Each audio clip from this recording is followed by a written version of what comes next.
নবী করিম সাল্লাল্লাহু আলাইহি ওয়াসাল্লাম বলেন, আমি রাসূল হওয়ার পরও প্রতিদিন কমস কম 100 বার ইস্তেগফার করছি। সুবহানাল্লাহ। আল্লাহর নবী একজন মাসুম নবী হওয়ার পর প্রতিদিন 100 বার ইস্তেগফার করতেন। আপনার আমার তো কমপক্ষে 1 কোটি বার পড়া দরকার, ঠিক কিনা?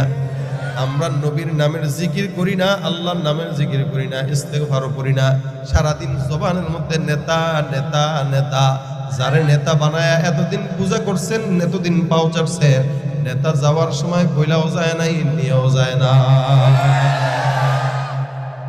ভাইরা আমার, এই জন্য ক্ষমতাবান নেতাদের পিছনে আর ঘোরার কোনো যুক্তি হয়? যার মন চায় যেমনি চলুক চলুক, আমি আমার মাওলার গোলাম। আল্লাহর গোলামি ছাড়া কোনো বান্দার গোলামি আর করা যাবে? 16-17 বছর করে দেখছি, লাভ হয় নাই। পলায় গেছে, বলেও নাই, নিয়েও যায় নাই।